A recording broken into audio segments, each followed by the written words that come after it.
This is an encore presentation of Faith and Sport on the Carolina Catholic Radio Network. Tune in to hear a brand new edition of Faith and Sport Monday afternoons from 5 to 6 on Carolina Catholic Radio Charlotte, 1270 AM. Also streaming at carolinacatholicradio.org and on the Carolina Catholic Radio app.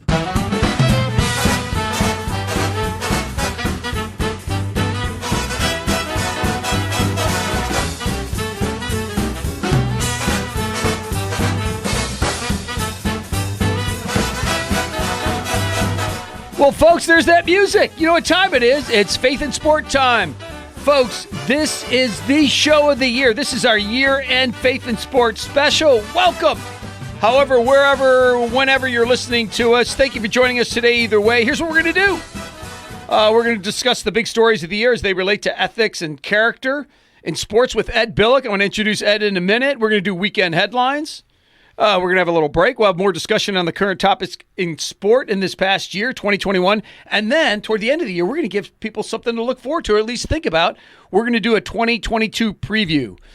My brother, Ed Billick, welcome back to the co-host chair. How you doing today? Right here in the studios of Faith and Sport, and Brent Hart is pushing all the buttons, making us sound good today. No, he's awesome. Chris Pressler's out today, our normal producer, but Brent steps in, and I think he's wonderful. I'd say a Merry Christmas, Happy New Year to Chris, who is, he's designated a lot of his time this year with Faith and Sport, but he's home taking care of the little kids. That's right, he is. So he's out today. Brant's in. You and I are in. We're going to do this year-end Faith and Sport special. That just sounds so more professional than you and I really are. I know. And I tell you what, though, but we're going to provide compelling content. I think we are. At least we're going to try, aren't we, brother? That's right. Listen, folks, this is Faith and Sport. This is the year-end Faith and Sport special. I'm Dr. John Acquaviva. I teach exercise physiology, exercise science at nearby Wingate University, which is just east of here. But the funny thing is, Ed, I say I teach, but I have nothing to do with teaching. Not only, you ready for this? Not only this week, last week, nothing, and for the next 3 weeks. And people go, what are you going to do during that time? And you know what I always say to them? I have no idea. You got 5 little rugrats. I have 5 little rugrats, and they're off all this week and all next week. We got family coming in next week, and you have family coming. You got all kinds of stuff. Yeah, it's a good time of the year. It's a great time of the year. 2021. I know, it's crazy. It's unbelievable. With kids, but my guess is this happens to you. Somebody said this to me a couple years ago. I had never heard anything more poignant than this.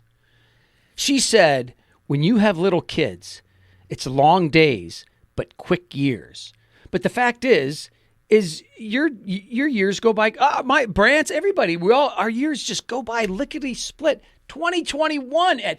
I remember literally my brother and I met in Detroit for this New Year's Eve concert with the Romantics, right? Sure, what I like about you, an 80s, and the Jay Giles band. Oh yeah, and that was 1999 going into the year 2000. Whammer Jammer. And I feel like that happened just a couple weeks ago. Well, you remember the turn of the century, the Y2K fears.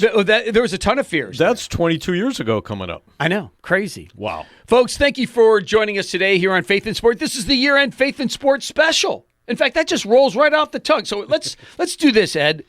Normally we start our conversation with the hit or miss, but actually we're going to do something different this year. We're going to talk about the biggest stories, as you and I see it, in the year of 2021 of sport, but in particular, they have some tie to character, ethics, or morality. So we're going to bring that into our conversation because, of course, folks, that's what our show's all about. This is a sports show. In fact, for the most part, it's a regular sports show, but the reason it's different is we bring in church teaching, we bring in scripture, we bring in the catechism of the Catholic Church, we bring in things that want to get the fan, want to get the athlete themselves, want to get the coach, the referee, thinking about sport in a different way. In other words, we want to bring our faith directly into sport because that's the way God intended. Sport can be good. Sport is good most of the time. The people who play it are fair. They're just. They have good moral actions. But sometimes they cross those lines and they forget to bring even not just morality, but just basic ethics and character issues into sport, and it kind of ruins that sport for everybody. With all the behaviors or lack of behaviors, that all plays into what you're saying. And then it's how coaches treat their players, how players treat each other, how we as the fans treat our favorite teams, the opinions and thoughts we have on them, especially those that are big into sports like we are. No, brother, I've mentioned this a lot of times on the show before. Although, it seems like there are tens of thousands of athletes. And in essence, there are, right? There are, if you include little leaguers and high schoolers, middle schoolers, college athletics, pros, the Olympic athletes and so forth, there are tens of thousands of athletes. But no matter how many athletes you have, no matter how many, you have 10, 30, 50 times that amount who are fans of those sports. And they are as big. In fact, I would argue they're the biggest factor in whether a game is a positive experience, right? The parents, there's awful stories out there. There's awful websites that are devoted to this. There's videos out there of parents behaving badly, coaches behaving badly. And that's really, in part what our show's about. Is we want to talk to those people that are sitting in the pews on Sunday, and then Sunday afternoon or later that week, we want them to bring their faith into that sporting situation, whether they're a coach, administrator, a referee, or an athlete themselves, but especially the parent, because there's so many of them, right? Oh my gosh, you bet. And are they the same? What's to say when you're true to yourself? You behaving in the pew after you receive the Eucharist, and then you're going out and cussing players and cussing fans. And I mean, come on, you got to be true to yourself, and there's a lot to be said about that. Brother, I think even a bigger issue than being a fan in the stands is being a fan in our living room. And one of the things that has helped me be a better fan is my son, Luke. I've talked about this on the air before. He's 10 years old. He's fallen in love with all the sports that I love. He particularly likes baseball and college football. And he watches a lot of sport with me. And I think I've always been a pretty good, quote, fan, right? Using vulgarity and obscenities, that's a thing, when I was a teenager probably. But as an adult, but I still get, frustrated and I kind of yell at the TV. One of the things that has tempered all that is my son Luke, because I want to be a good role model to him. Yeah, absolutely. And what sport and what time of your life were you most passionate about sport, Ed? I think it's just Luke's what, 5? He's 10. He's 10. 10. Okay, yeah. So to me it was right during that time. That's when I was heavily collecting sports cards. That's when I was reading the morning paper, and I could memorize batting averages. When you were a kid. Pitcher statistics, watching the wide world of sports, watching the NBA game of the week, watching the Major League Baseball games of the week, rooting for my home team, all that. And then, by the way, going outside and playing with the guys in the neighborhood. Of course. And we were emulating Willie Stargell or Joe Morgan. Roberto Clemente. We were role modeling how Manny they threw the Sanguian. ball. You name it. Football players, basketball players. We didn't get into ice hockey there that often, but I tell you, it was all that. Or you'd go out and hit a golf ball and you pretend you were Jack Nicklaus or something. Of course. So the time that you were most passionate about sport, you were a kid. Yeah, oh yeah. I've always been passionate about sport too, but no doubt about it. These last few years, I'm as big a sports fan as there is. So it continues. It does continue. It takes on a different role. It does, and it takes on a different. You view it through a different lens, and my guess is you do too. And you become a fan of Texas A&M football because your son went there. You will always remain a Pittsburgh Pirates, Pittsburgh Penguins fan, and so forth. By the way, what's the name of the NBA Pittsburgh team? They were the ABA Condors.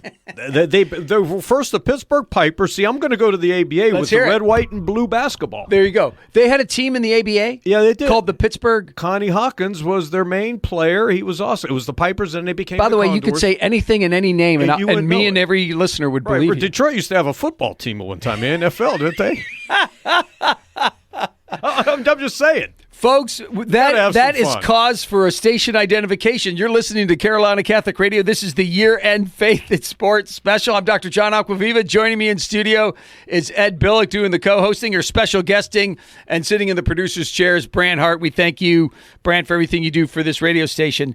All right, brother, let's get into the story of the year. I'll start off, and then I'd love your commentary. In a way, it's the hit, because this was going to be the hit if we were going to do a regular show. But as you know, I was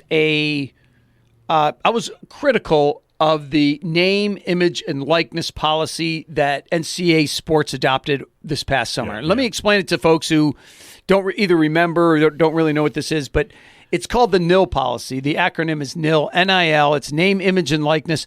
And this was the solution to pay basically college athletes, right? They brought in so much money for the university. People are like, pay them, and they're yelling from the rafters, pay them. Long story short, over the last couple of years, what's materialized is they are allowed to be endorsers of a bunch of products, and they're getting paid in a bunch of ways. But this is one of the big stories of 2021, right? This last year, it didn't. This wasn't on the radar. Actually, it was on the radar, but no athlete could earn even $1 through his likeness. And the reason that I'm mentioning it is not only it was one of the big stories of the year in sport, in particular in college sport, is that recently what's gotten into the news are all of these athletes who are taking some of the money that they've earned through this, and it's no small dollar amount, and they're giving it to charity. Let me give you an example. He's the backup quarterback at the University of Michigan. Anybody who's followed Michigan this year or just in general college football knows that the starting quarterback is a guy named Cade McNamara. He plays about 95% of all the snaps. But this guy, J.J. McCarthy, the backup quarterback, was a 5-star prospect. He's out of Illinois, I think. Anyway, he signed a NIL contract. And to tell the truth, I'm not sure exactly why he gets his money, but he has given $10,000 of his NIL money to charity, in particular to children's hospitals, family, and programs as part of the JJ for Kids Foundation. And he's also helping those in Oxford, which is that high school in which those shootings took place. Oh, yeah, in Michigan. In Michigan. And he's given money to help those families and so forth. Anyway, at least $10,000. And here's what's interesting. Let's say he's tithing, right? 10% of his income. That means he's making $100,000. But we don't know exactly what percentage of his take he's actually given. We just know he's given $10,000 in charity. But I think that's really generous. Isn't that fantastic? It's absolute. You're going to hear a lot of those kind of examples. But I think the big question all becomes what Lane Kifflin said, and he took some heat on this. What do you say? We have introduced free agency in college sports. We have. You agree? To a degree, we have. So I can go get a job at any radio station or get a job anywhere. A college athlete should be able to do the same. Well, the fact is that terms like that, right? We've introduced free agency. I was skeptical of it. I'm still skeptical of this. I am too. In fact, I wrote an article in a peer-reviewed journal that was published last year on the potential drawbacks to this policy, this name, image, and likeness policy. And there's some legitimate points in there. And a big thing is it's going to turn into a arms race, as they say. If I am this great quarterback, say from the state of Florida, I literally... let's say I'm the top 5 pick, right? Not a pick, but recruit in the country. But I'm the number 1 quarterback. I could literally, in fact, this is going to happen if it hasn't already. I could literally call Coach Harbaugh at Michigan, call Coach Riley, who now is at USC, call Coach Sweeney at Clemson, and just go, what do you have for me? Like, what are your boosters going to do for me? And I'm just making this up. Coach Harbaugh calls the president and CEO of John Deere Tractors. That's right. And says, hey, we got this guy. He comes from the farm country. He'd be a great spokesperson for your lawn and garden, your tractors, or whatever, tillers, all that kind of stuff. So that's how that thing keeps feeding. Coaches can move around. I think players should be able to move around. But there is some downsides to all the good sides. There is. And that's, it's remember we talked about this earlier this semester. The number 1 recruit in the country was, I'm pretty sure you were on the show when we were talking about this. His name is Quinn Ewers, and he is currently at the University of Texas. This past year, he was on the sideline for Ohio State while he should have been a senior in high school. And the reason he came out a year early was, one, to compete for that quarterback job at Ohio State. But the other reason was because his parents made a public statement saying he was offered too much money for NIL, for name, image, and likeness. He was given these great endorsements. And the funny thing is, I don't think he played but a couple downs. In fact, he might not even played at all at Ohio State. And, of course, the first thing he did after the season was over, Ed, He transferred. Yeah. He transferred to Texas. That is a big. This name, image, likeness. This will spill into next year, next couple years, until it stabilizes itself, if it ever will. So that's a big story for 2021, brother. For 2022, 2023, it's going to remain a story. So hopefully, a lot of these guys that take that kind of money tithe or provide charities, which are much needed during this COVID pandemic. No doubt. And just let me profile two other guys. Texas quarterback. Speaking of University of Texas, Casey Thompson is one of those using his monies for a good cause. He's charging $50 per video. So he's signed up for Cameo, the service that allows you to book celebrities for personalized video messages. So Thompson is charging $50 per video, and my guess is hey, little Eddie, for your 10th birthday, happy birthday. This is Texas quarterback Casey Thompson, right? And people in the mom and dad pay $50, and so he's sending all of his proceeds from this Cameo job to No Kid Hungry, a national campaign committed to ending childhood hunger. Unlike I saw Pete Rose the other day, who looks like he's 95 years old now. I wish you a Merry Christmas. Send me $50. I wish you a happy birthday. So here's another one, and I'll leave it with this. He is and this shows that something good can come out of Ohio State. And he is Harry Miller, and he's a lineman for the Ohio State Buckeyes.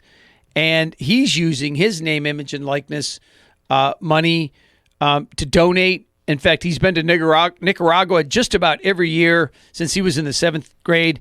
And his heart has gone out to those kids. And he has given his money, doesn't say exactly how much, but to those people in need throughout the world, not just Nicaragua, but I think it's a charity in which he funnels those monies. But here's what I want to know, really, is I'd like to see a list. And I'm sure it's out there. All I have to do is but I'm just thinking of this now. It'd be interesting to see a list of everyone that's made public.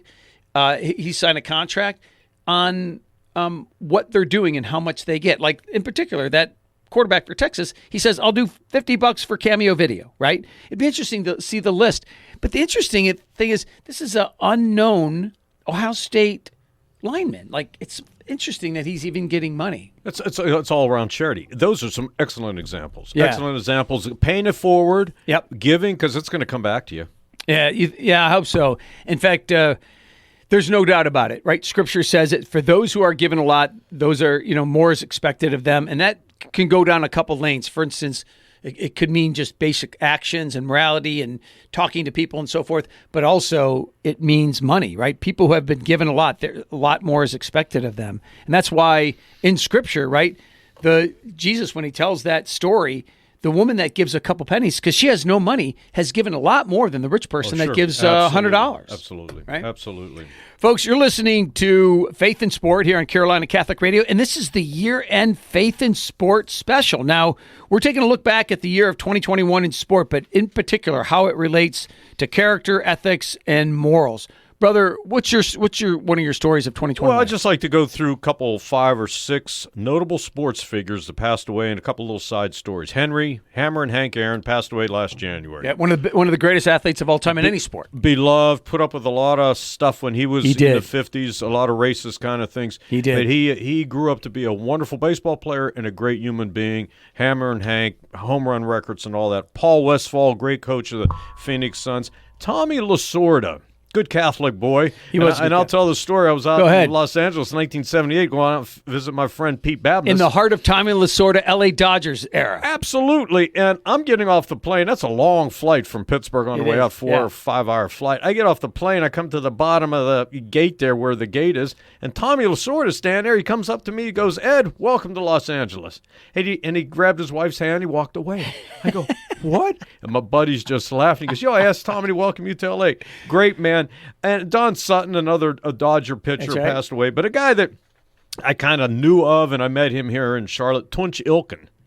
You go, who the hell? Did you just make that up? Tunch, Tunch, T-U-N-C-H, Ilkin. He came down with ALS. He played 12 seasons as an offensive line for the Pittsburgh Steelers. Got it. And then he went into the broadcasting booth for 22 years. To broadcast for the Steelers? So, yeah, he was like a color commentator? Absolutely. Yeah. But he was also a pastor of a men's ministry in in Pittsburgh, and he came down with ALS, and all he did was preach the word of God, talked about how heaven is waiting for him, and he passed away, and how he touched so many people's hearts from the broadcasting booth, from playing on the field at Heinz Field or Three Rivers, whenever that era was. But he was a strong, strong man of faith, and God rest your soul, Twinch. I love that. And he's one of the 5 that profile that just died this past year. Yeah. You know, I do want to go back to Henry Aaron because I thought that, first of all, he was such a special player. He had, if I remember correctly, he had 15 years, might have been straight years, in which he hit 30 or more home runs. Think about that alone,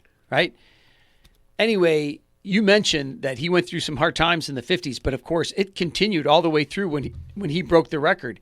And one of the things that he did was he shared some of those, and you could look at Google images, look at letters to Henry Aaron, hate letters, the vulgarity and the hatred coming from these letters just because a black guy broke a white man's record. He broke Babe Ruth's all-time home run record at 715, and when he hit or 713, when he hit 714 to break Babe Ruth's record, the anger, the hatred that came his way, and he shared some of those. And you know, one of the true virtues is temperance and is discipline. And the discipline that he must have had, not just to letters, because that's a little anonymous, but when those people were in the stands, and you can bet he had 100 stories, and I'm sure it tainted his heart. It would be hard not to. But every time I heard him speak, he had discipline, and he showed some constraint, and he was never negative. And he showed brotherly love. You know, I grew up in the 60s, and the words I heard and the anger I heard from people I can never understand. I mean, when we're in heaven, are we going to see each other whether you're Italian, I'm Croatian, black, white, Asian, Indian? No. We're all children of God. And how those kind of biases can cause so much hatred in our world, and it still does today. Of course. But Henry Aaron stood above all that, and God rest his soul. Yeah, I agree, brother. That was good stuff to recap some of the big names that in sport that Here died. in 2021, yeah. So speaking of 2021, this is the year-end Faith in Sports special. So Ed and I are in the studio on this wonderful beginning of the week, and we're talking about these stories that not only that we thought were big or we think are big in the year 2021, but somehow they relate to character, ethics, and morality as part of our regular conversation every show. So thank you for joining us here on Carolina Catholic Radio. I'm Dr. John Acquaviva. I mentioned Ed Billick's here and talking about this. How about if I go next, brother? Because I think this is one of the big stories of the year. I'm kind of leading up to what is the big story of the year, and I'm not going to leave any mystery there, but it has to do with COVID. But before we start talking about COVID in sport, I want to talk about this issue that you and I have talked about on air.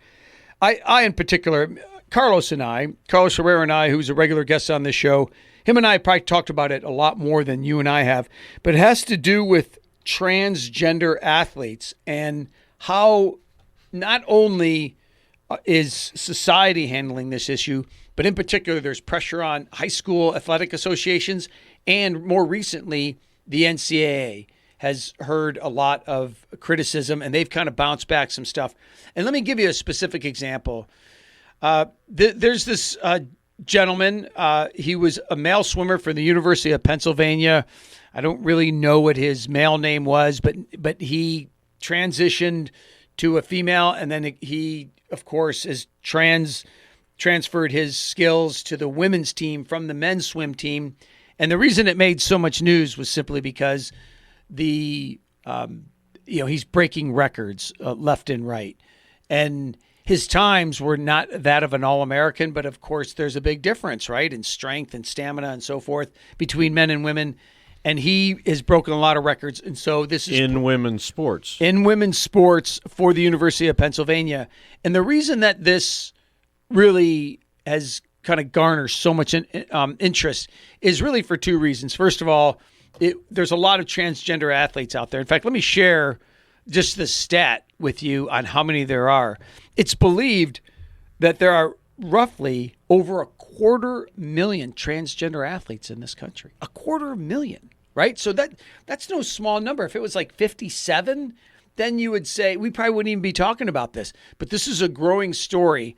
And the other reason that this became kind of a national story is because of a letter that was penned by the parents of the female swimmers at the University of Pennsylvania. So what I thought was interesting is that these are his teammates' parents who wrote this letter.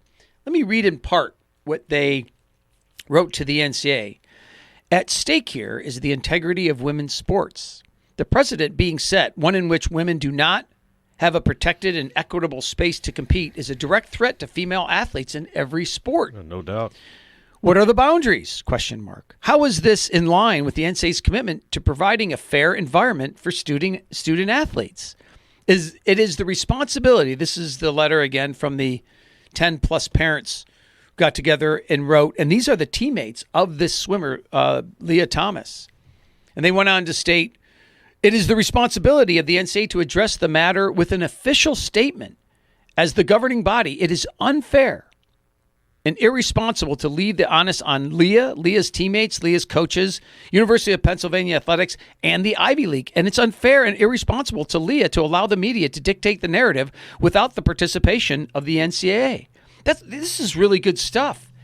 And of course, as I've said so many times, this is the question, folks.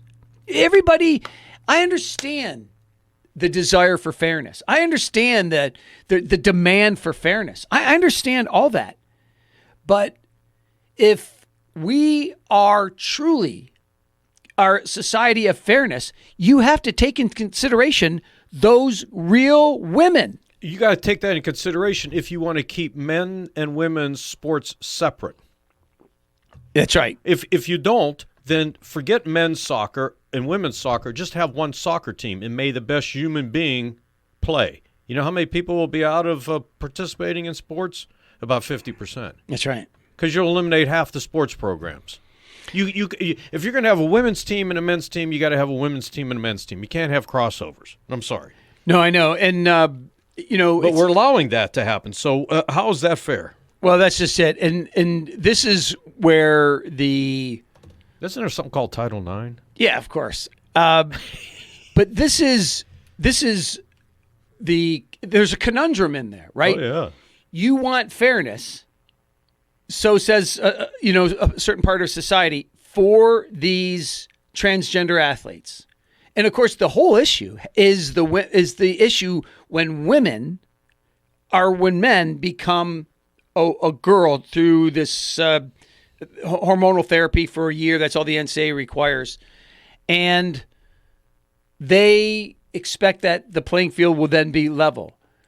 They keep talking about fairness, but what that very letter pointed out is, how can this be fair if this person who was a dominant male, or at least a competitive male at Division I, is now competing against women that were born women? It doesn't make any sense. In fact, are there examples where it goes the other way, where a woman becomes a man and so dominates the men's team? It's never happened, of course. Yeah, see where. So who's getting the discrimination here? It's our women athletes. No, plain of course. And simple. No, there's no question about it that the argument it breaks down so easily. Oh, it sure does. By the way, we're going to, just in a couple minutes, we're going to go to weekend headlines just to kind of bring our listeners up on what's going on in the world of sport. But there's something I want to share just in this last minute of conversation of transgender athletes. And it was written by this writer, John Lone, who says transgender swimmers have a clear-cut edge over biological females. Of course, he's not the first person to say this. And what's interesting about his column is that he talks about the fact that this person, Leah Thomas, was only under hormonal therapy for 1 year, which is all the NCAA requires.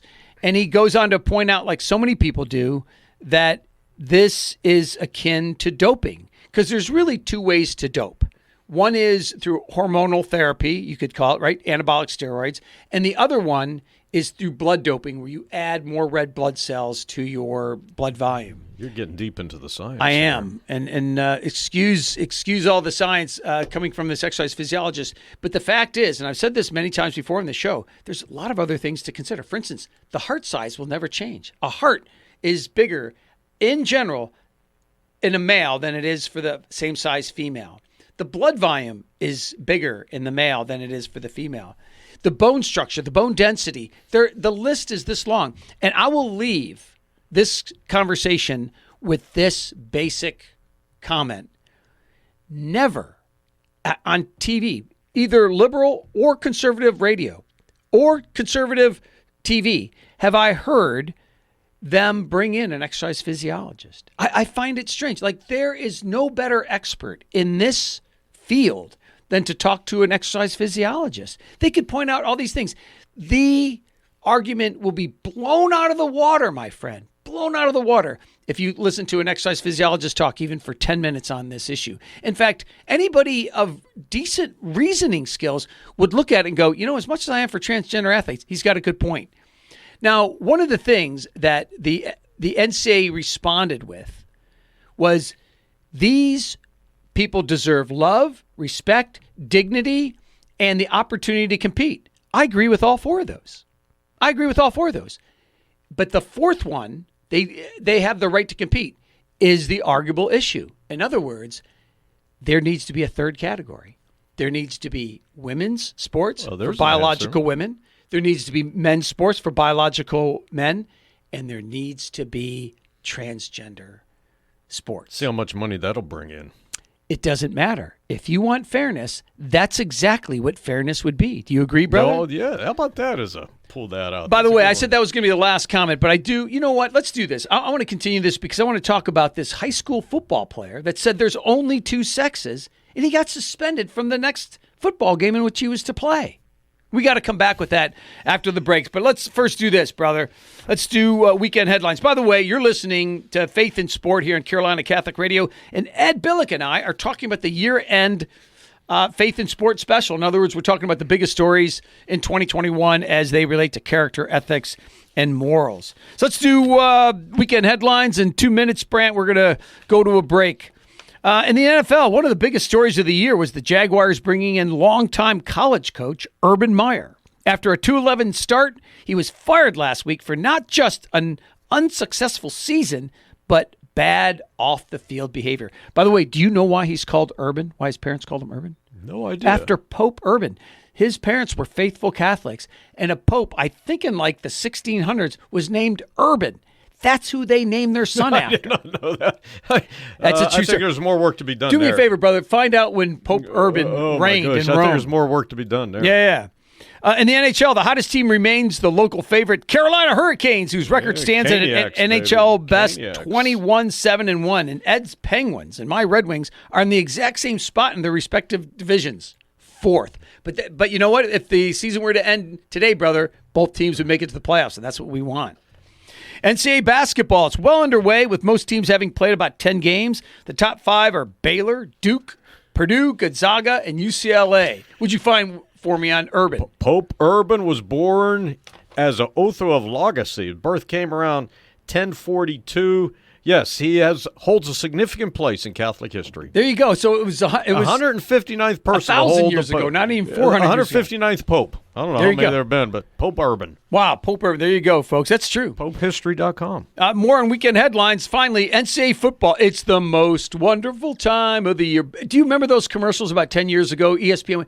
I used to think, and I still do, this is, as a sports fan, one of the most wonderful things of the entire year. How come every time I'm on the show, you say this is the best time of the year for sports? And I do not say that. The springtime when you got the playoffs and golf and every time. You are a fired up sports fan. I am, but I always said this, brother, there's my three favorite times. Go ahead. Are in the fall when NFL's going on and college football's going on and baseball playoffs are going on. That's one. The second one is bowl season. I love this. 45 bowls. How about the Faith and Sport Bowl? Brother, Faith and Sport Bowl. Yeah, that's right. It's between the Sisters of the Poor, St. Agnes and who they middle taking school. on? Yeah, and they're going to play against a Division II football team, Texas A&M. Okay, very good.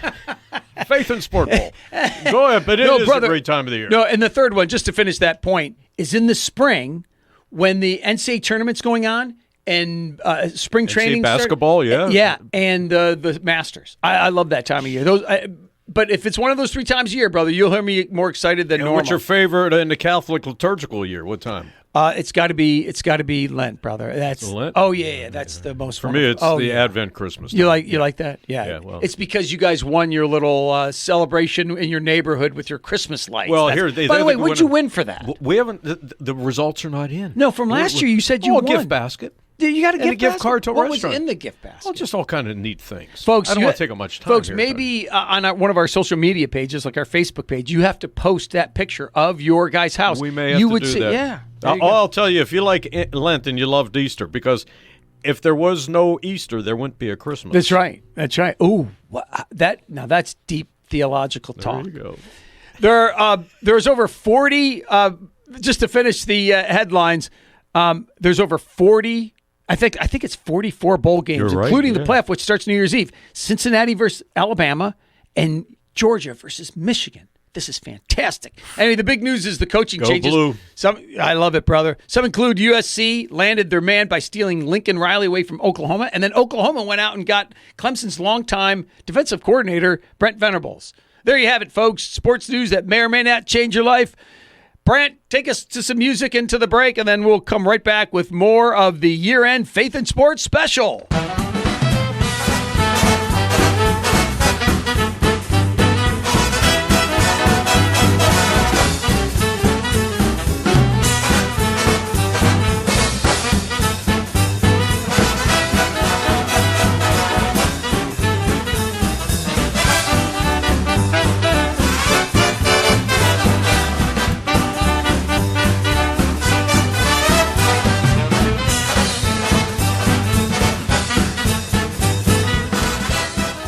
AM 1270 Catholic Radio Charlotte on the Carolina Catholic Radio Network. On air, online, and on the new Carolina Catholic Radio mobile app. Get involved and connect. Learn, love, and live your faith. CarolinaCatholicRadio.org.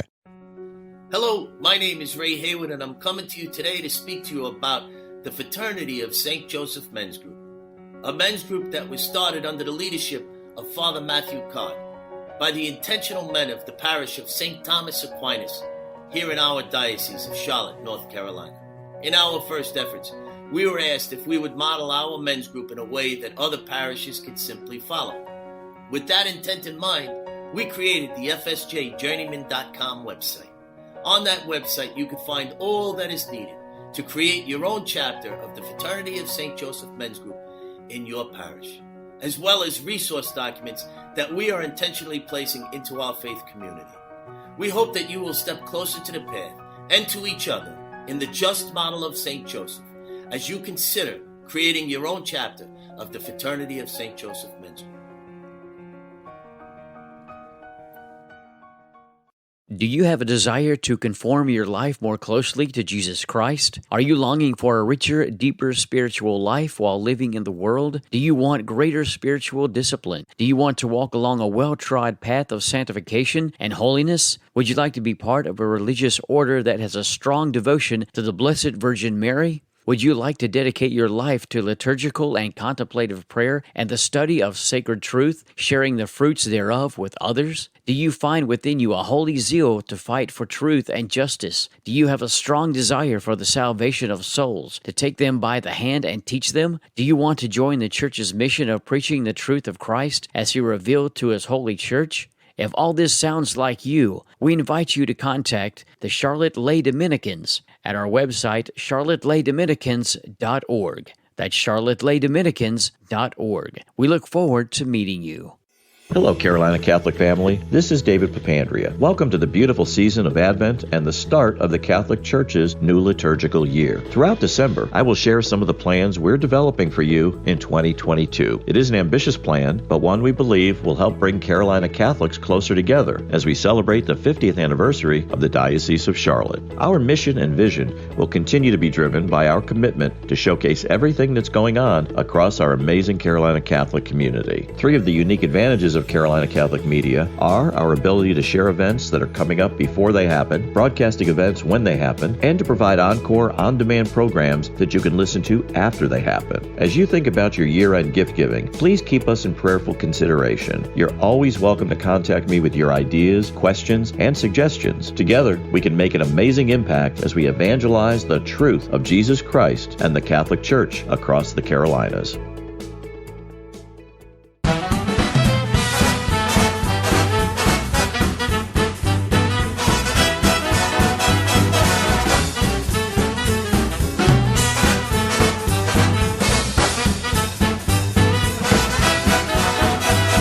All right, folks, there's that music, and that means we're back from our break here on Faith and Sport.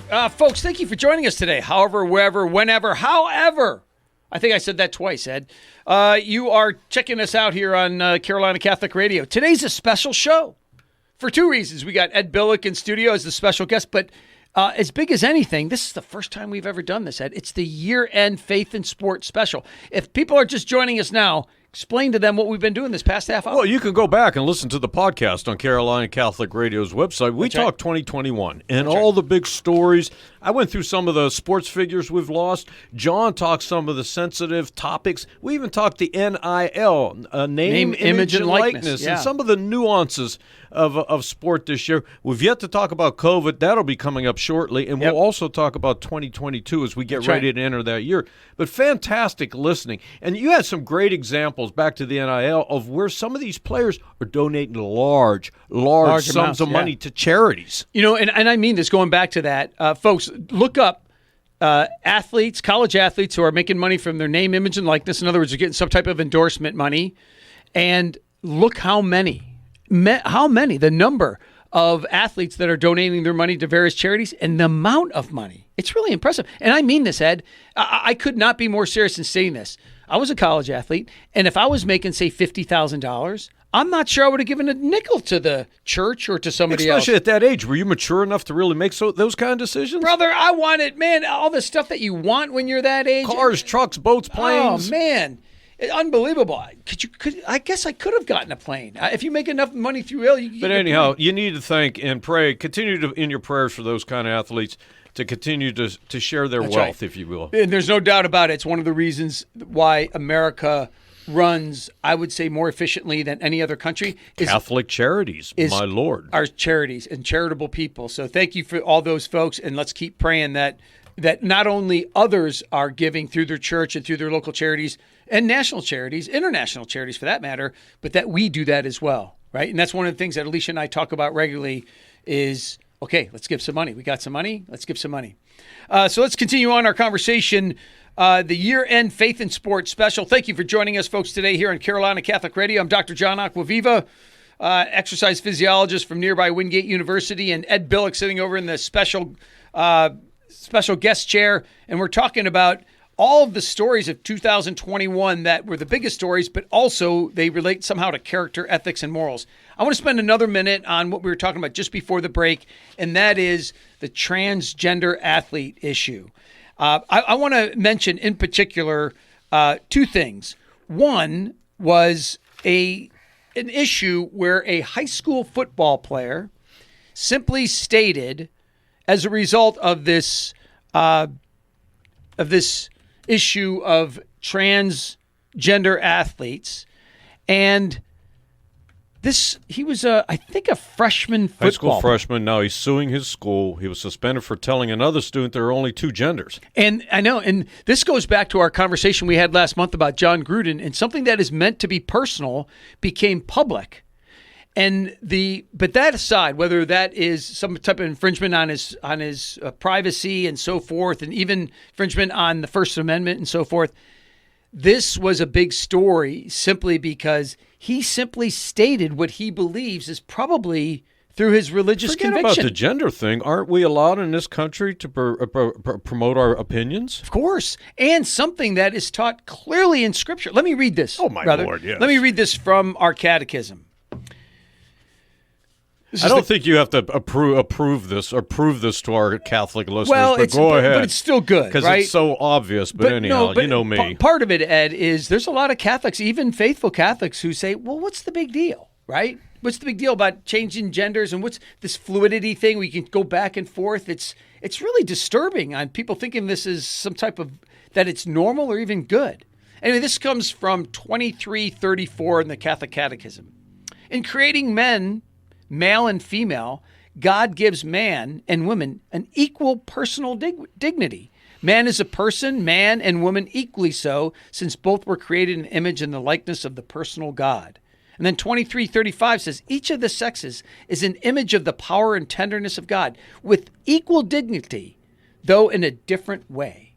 And I love that this is one of the reasons why the Catholic Catechism is so good and powerful. And when was that published? 1962? Was that published? I mean, how long has the Catholic Catechism been around? I don't mean to publish it as a book. I mean those teachings since before time. Yeah, of course. Since Adam and Eve, there have been two genders. No, I don't know why now we have to start changing things like this. No, I know. In fact, well, as my wife Alicia says on a regular basis, this is literally not only a thing, but the thing that has moved the meter in going against the basic teachings of God. Like, you are arguing against a man being a man and a woman being a woman. And this is one of those, I'm not for our litigious society as a whole. We live in this litigious society. Somebody ruins somebody's lawn by accidentally driving on it, and somebody sues that driver. I'm not for stuff like this. But this particular student is now suing his high school for violating his First Amendment rights. The lawsuit was filed last month by the Christian organization called Cornerstone Action. Let's hope he wins, and he deserves to win. This is he alleges a student's First Amendment rights were violated. It has nothing to do with genders in the way it does, but it's his ability to speak his opinion. Absolutely. That's America. Absolutely. America. Folks, you're listening to Faith and Sport here on Carolina Catholic Radio, but this is a special year-end Faith and Sport special in which we look back at 2021. Now, one of the things we mentioned in the first part of the show is the biggest story of the year, both, just in the world, is COVID, right? This is the first full year of COVID. But, brother, what are your thoughts as it relates to sport? I have a lot of comments on this. We're just not going to be able to get to it all, but what's your first But I think it goes to something that we've talked about before. Just had my yearly physical last Monday. I was talking to my internist. I said, okay, we got the Omicron variant. Yep. It was amazing how all of a sudden on a 24-hour news cycle, all of a sudden it became a thing, and within 4 days it was everywhere. That's right. It's probably been out there long.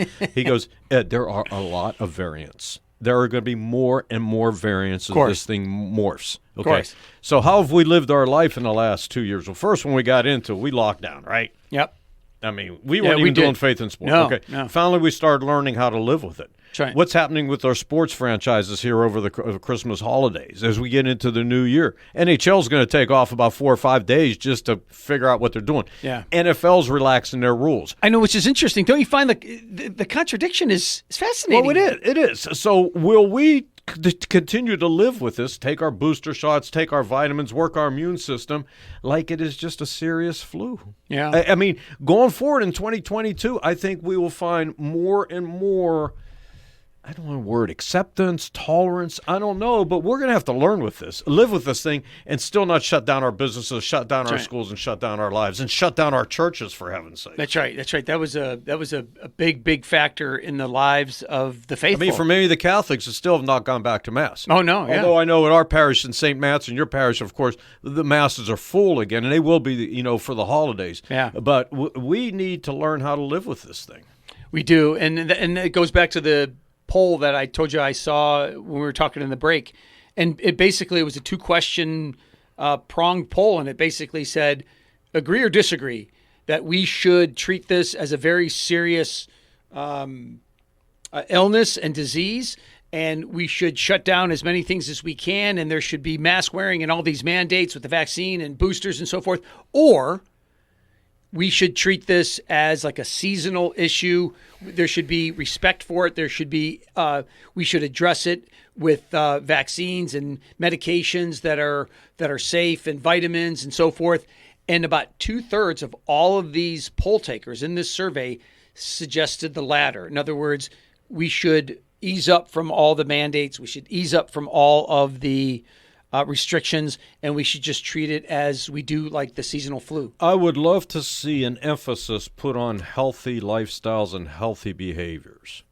obesity, smoking, that's right. excessive drinking, a good eating point. the right foods. Because the healthier you get, the stronger your immune system. Of course. I mean, if you take a look at those that have passed away from COVID, they all had underlying health. Isn't it something like 99.5? Sure, situations with all of other them. things, sure. Yeah, I think even the CDC said the following thing, that virtually 99+% of everybody who died from this virus had comorbidity issues, and they suspect the other 5% had something that wasn't documented. Absolutely. Isn't that interesting? So out of this comes good. So let's get our healthy lifestyles back in place. Brother, let's take a turn down the road of sport and COVID. I thought this was the reason that sports kind of brought COVID out was because some of these controversial issues. Like, for instance, there's 3 athletes I thought who made more news than anybody, and they're for 3 different reasons. Aaron Rodgers, because he alluded that he was vaccinated, and indeed he wasn't, and how they found out that he wasn't vaccinated is he got COVID, right? And he made a public apology. Hey, I'm sorry that I misled people. But it is the strangest thing, Ed. The strangest thing for the NFL to have all these mandates. Are you aware of, like, you have to be in pods of like 4 or less? You can't be social with these people. Can't be hitting the sauna rooms. Can't be, yeah. And then Can't they go out play to dinner. football right across from each other, and those helmets are literally sometimes within 4 or 5 inches of one another. And then when you make tackles, and there's like literally sometimes as many as 10 people in on a tackle.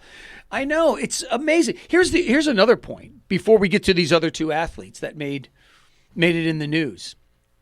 Is I remember back in the summer, all these talking heads, all these worried people on radio stations and on TV and so forth were saying, I'm nervous about fall football, in particular, the college football season. And do you remember the term super spreader? They go, these are going to be super spreader events. And Ed, to my knowledge, and I've looked this up, there's nothing that indicates that any one football game, by the way, there's 2,900 colleges, and probably, I should know the exact number, but my guess is at least 1,500 of those 2,900 have a football team at either Division 1, 2, or 3. Those are super spreader events. Not one has been a super spreader event. What does that say? Well, it says we were wrong on a lot of fronts. We're not washing stuff When are people down. going to apologize for being wrong? Oh, we're always going to be wrong. So you got to give benefit of the doubt there. But the question you're asking is, where does this go from here? Brother, let's take just a little break from this. Remind everybody what they're listening to. This is Faith in Sport. I'm Dr. John Acquaviva. I'm joined by Ed Billick in studio here. This is the year-end Faith in Sport special. So we're talking about the biggest stories of 2021, but in particular how they relate to our faith, character, ethics, and morals. The other 2 athletes I wanted to mention was Antonio Brown.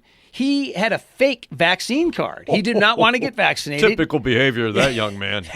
I know. Don't the Steelers miss that guy? Oh, we miss him Holy terribly. smokes. And then Kyrie Irving, which I think is the most interesting of them all. Yeah, because now, guess what? They're going to bend the rule, and he's going to start being able to practice and play And do you know again. why they're bending the rule? Okay, by the way, just for the folks who don't know or follow NBA basketball, Kyrie Irving's a star player for the Brooklyn Nets, and he said, I'm not getting vaccinated.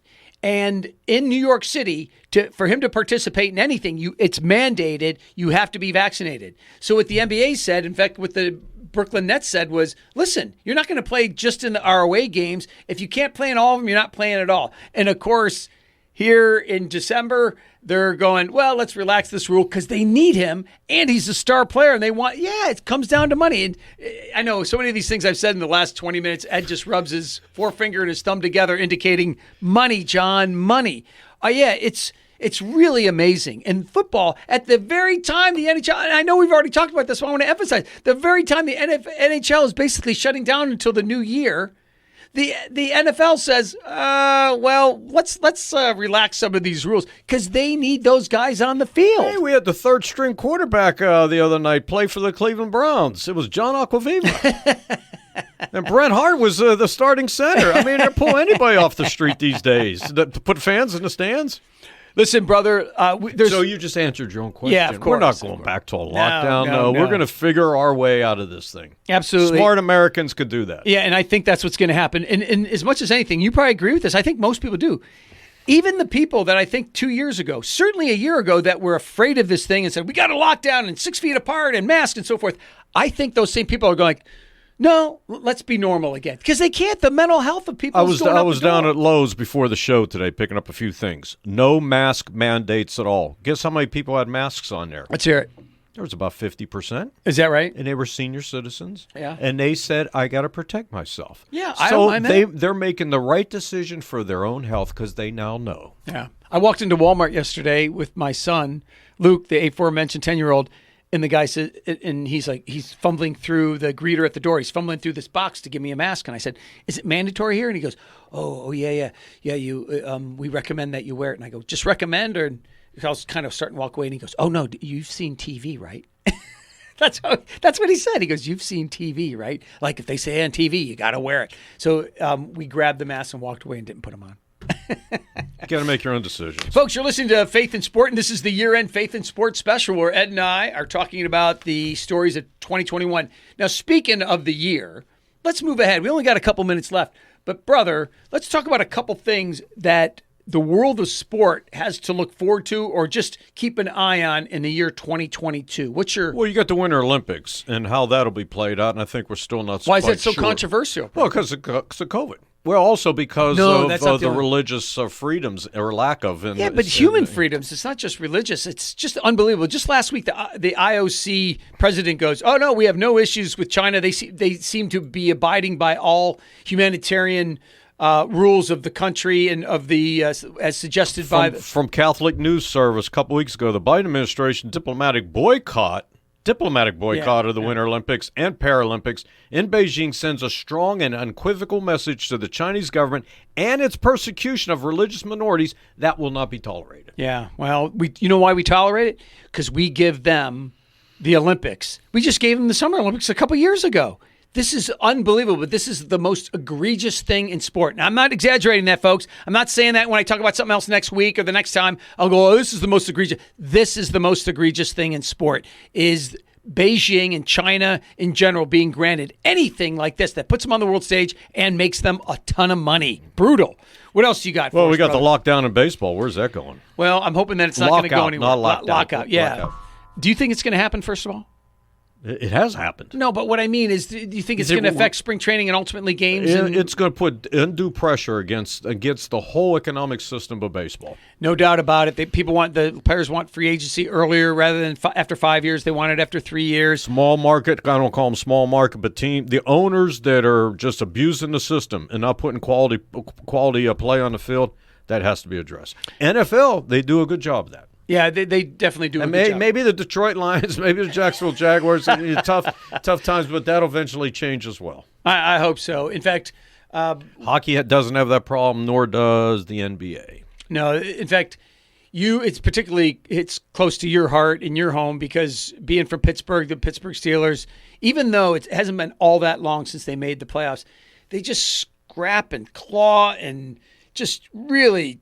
Their efforts are so strong, and there's so many good players that come through Pittsburgh because they get the first round or the first pick or the third pick or the fifth pick, and they develop these players, and next thing you know, they're gone, right? Yeah, absolutely. That's the way it goes. Yeah, it is the way it goes. So that'll be interesting as that unfolds. You got one more as we start winding down here? Yeah, it's a general one, and that is I am going to not just hope, but I'm going to pray, and I ask our listeners to pray with me. Because I really don't think we, as a nation, as individuals, we pray on this enough, and that is for the end of COVID.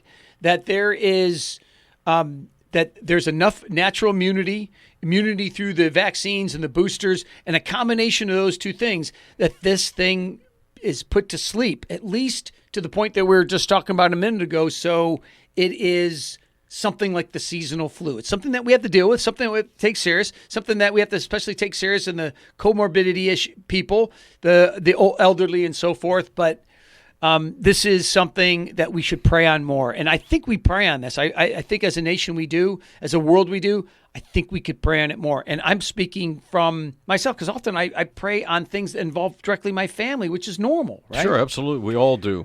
Brother, what are you looking forward to in the new year? We got a couple minutes left here. Stronger faith, grow my family relationships, and pray for all those that are suffering out there. I mean, 2 grandkids coming up, and it's just the joy of our life, and continue to live every day because every day is a gift from God. There's no doubt about it, brother. That was well stated. I think, the tighter your family is and the bigger your family is, I think the more that our hopes and prayers go to that. And yeah, you have your 2 grandchildren, you have your 2 kids. And I really hope, first of all, that you enjoy your family time next week. We have family coming in as well in the next few days. I'm really looking forward to that. And it's overstated, but it's also true. And that is, it's the most important thing. And as fathers, we ought to end the year of St. Joseph and praying for St. Joseph, who guides us in our fatherhood here Absolutely. on Faith and Sport. Thank you, brother. All right, listen, folks, in conclusion, we'll end the way we always do, and that is a quote from a pope on sport. And John Paul II said, "Give thanks to God for the gift of sport in which the human person exercises his body, intellect, and will, recognizing these abilities as so many gifts of his creator." Before we go, a special thank you to Ed Billick. Brother, I enjoyed the heck out of this. Thank you for being here. Thank you to Bran Hart being our producer today, for joining and helping on this show today. I'm Dr. John Acquaviva. Please join us next time here on Carolina Catholic Radio for Faith and Sport.